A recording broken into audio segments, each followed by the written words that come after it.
Hey guys, welcome back to another video. My name is Kiara, and today we're talking about the misconceptions people have around social media.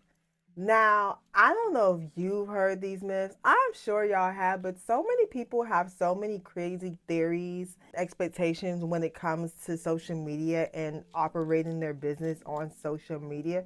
It's kind of crazy, especially when dealing with like social media managers, content strategists, content managers, social media strategists. They have all these unrealistic expectations and really like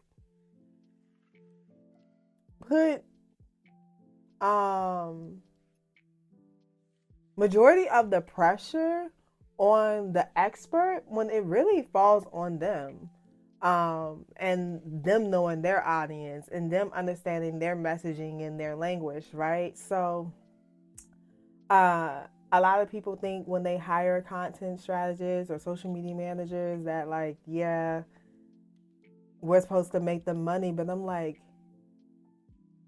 no. No, like yes, but no, like we're here to make light of your business on the platform. We're here to use strategy to create content that will attract your target audience. But when it comes to getting the sale and to keeping them, making them a loyal a customer, it all falls on you. It doesn't really fall on us. Like if you don't have your systems in order, if you don't have your back end in order, if you don't know who your target audience is,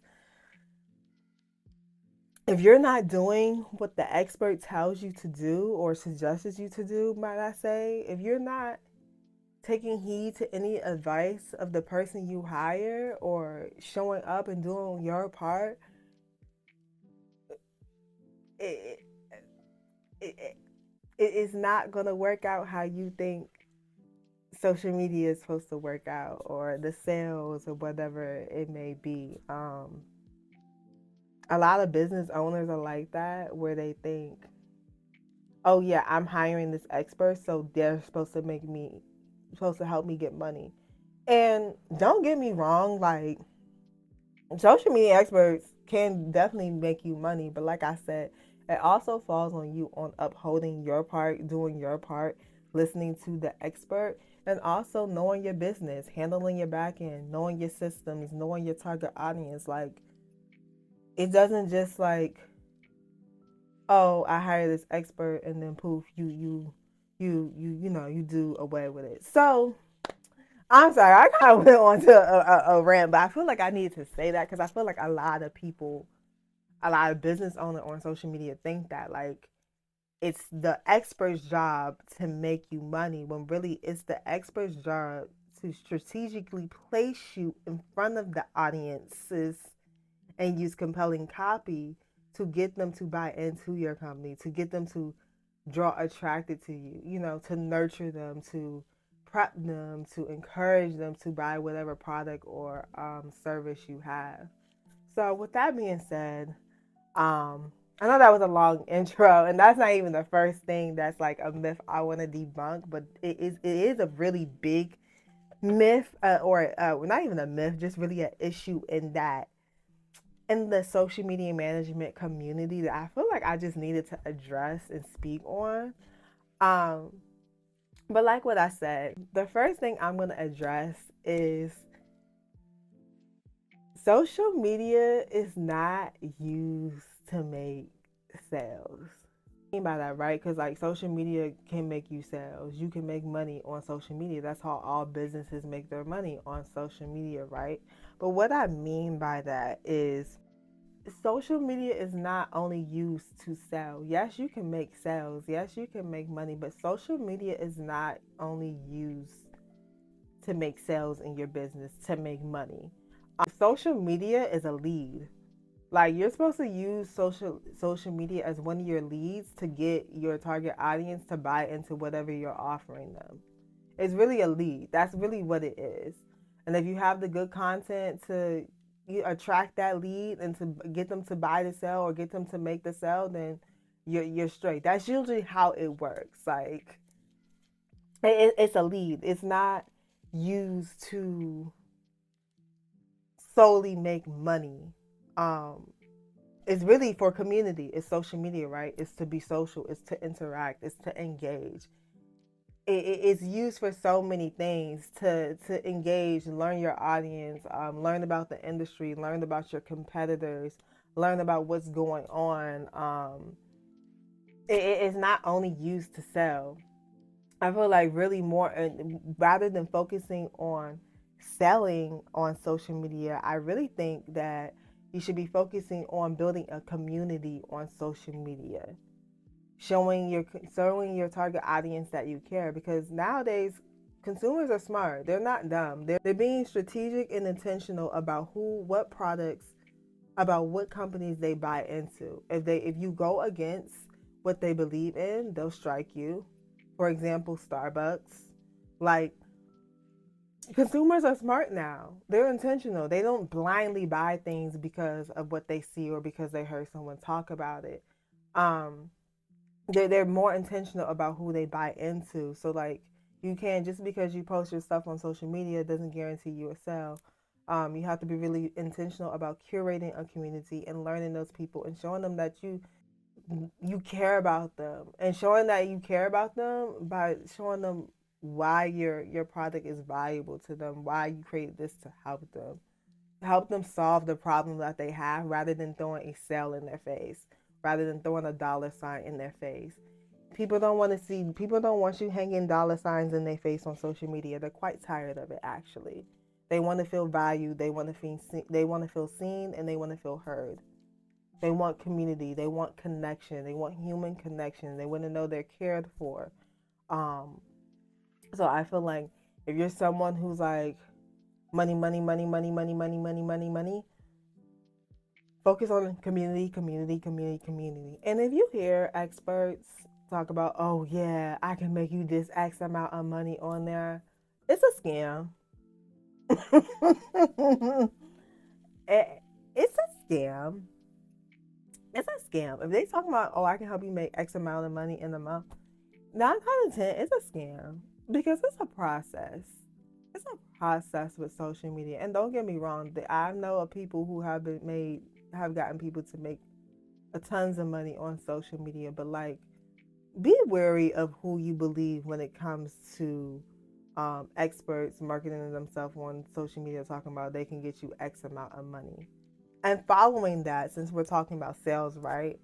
Another myth I want to debunk is, just because you have followers or you're getting followers doesn't mean you're going to get sales immediately. Or just because the people like the content you're posting doesn't mean you're going to get sales immediately. Because you have consistent gain followers and you have followers doesn't mean you're going to gain a sale. You still have to nurture those followers. You got them in the house. I like to think of Instagram or just social media as in general, just as like a storefront. Like, you got them in the store. Now you need to make the sale. How do you make the sale? By nurturing them, by talking to them, by engaging with them, by producing content about how you're going to bring a transformation in them life, how you're going to get them from point A to point B. Um, yeah, you got to follow. Yeah, you got to like, but it requires more. Like, just because you have a following, you have X amount of followers, doesn't mean it's going to equate to more sales. Do you know how many people follow people just to follow people and don't know, one, don't even know that they're still following them, and two, don't even engage in the content. They just like what the content looks like. They don't really care about what you're selling. They just like what the content look like. So like, yes, more followers are cool because it's more exposure, but just because you have more followers doesn't mean guarantee sales. It's really more about your influence, about your brand's influence. Does your brand have influence? Does your brand impact those people? Does your brand show that you have something of value to those people? You know, it all comes back to, like I said, the community, the people, like all that analytics. Is the content in your messaging relatable? Um, is it relevant to the things that they're dealing with pertaining to whatever you're offering them? Like, these are things you need to think about, because a follower count is irrelevant. Like I said, you can have a whole bunch of followers and have people who have nothing or have no interest in what you're offering or buying still follow you. So don't think because, oh, I'm gaining more followers. Yes, exposure, but don't think just because you're gaining more followers, that's going to mean more sales. It's going to require more than that. You're still going to have to engage them. You're still going to have to nurture them. Like I said, show them the transformation, talk to them, engage with them. I'm also going to say to that point of, just having more followers means more sales. I'm also going to say just because you post consistently doesn't guarantee that you're going to get more followers or more sales. Because like you can post consistently and post bad content that doesn't relate to your desired audience. Like you can be consistently posting bad content. Consistently posting bad content is a thing. Like I hope you know. Like just because like yes, post the content, always post the content, and that's how you get better at creating content, right? But you can also be consistently posting bad content. So just because you're consistently posting content doesn't necessarily mean that you're going to immediately get followers or um sales. Like I said, going back to what I just said, this is all repetitive, but it's like so true and and like the essential of everything. Um, it's about knowing your audience, analyzing what you're doing. Okay, I did this. Did this work? How did people respond to this? Do I want to test this out more? What can I do differently? What are my competitors doing? What language, what keywords are they using? You have to, yes, post consistently, but as you're posting consistently, analyze and see what's going well and what's not going well and change it. It's constantly testing and changing. Testing and changing until you have a formula that works. And even when you have a formula that works, still test, analyze, research. Like that's how you get to a point of getting more followers, more sales. When you're consistent in testing and researching and making small changement, adjustments, improvements to your content, that's when you get the followers. But if you're just posting consistently just to post on there and not really trying to learn about your content or how you can get better at content, get better at creating content and get better at communicating with your audience, then you're just going to be in the same place. Like you may get a sale or two, but not you're not going to get the type of sales that you expect or want. Again, this is another myth I want to talk about. Your success is not based on your follower count.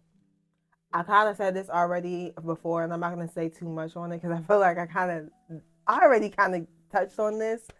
But there can be people who follow your account that don't care about anything that you're doing. I just said this, but it's so true. Your success is not based on your follower count, and don't put the value of your business or yourself in your follower count. That's irrelevant at the end of the day. I feel like what's really important, what you really should focus on when it comes to social media is your impact. How are you impacting the current community that you're speaking to, your current target audience? Not the follower count, but like what impact does your brand have? How are you helping these people? I feel like that should be the main focus versus a follower count of 10K or 20K or whatever. Because, like, at the end of the day, this can be gone tomorrow. So it's really irrelevant. And I feel like when you think about it, like, what's going to have a lasting impression? Your follower count or your impact? So, like, think about that.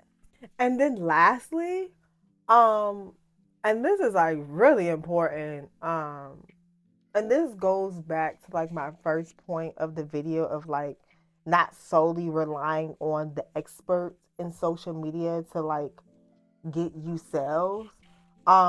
Social media should not be your only strategy. Like you should be using social media to create leads to get them off of a platform, whether that's your email, whether that's your online community on a different platform or app, like whatever it may be. You should, the point of social media is to get them as leads and get them out onto another platform that's your own. Because, like I said, this social media can go away at any day. You never know, especially with all these glitches, all these malfunctions it be happening. You need to utilize social media as a strategy to get your audience onto another platform. Primarily your email list, a text message list. That's like the main two channels most people do. Social media should not be your only marketing strategy. It should probably be one of your key marketing strategy, but not your only marketing strategy. You need an email strategy, you need a website strategy, text messaging strategy. Like, it's so many different components that go into business when it comes to like funneling your client to make the sale. So social media should not be the only thing you're relying on. It's definitely a key component, but like I said, it should not be the only source of marketing that you're relying on. So that's all I have for you guys. Those 4 points, 4 or 5 points I mentioned, 4 or 6 really. If we're counting my intro, those are things I've been hearing constantly circulating around in the industry for years. So I just kind of want to just jump on here and address them and give my take on it, and kind of give you my perspective on how I see things. Let me know if you have any thoughts, any things that myths that you heard, or any beliefs that you have about social media that you want to let me know. Who knows? I'm up to hear. I'm up to hear what you think. But with that being said, like, comment, subscribe, and I'll talk to you guys in the next video. Bye.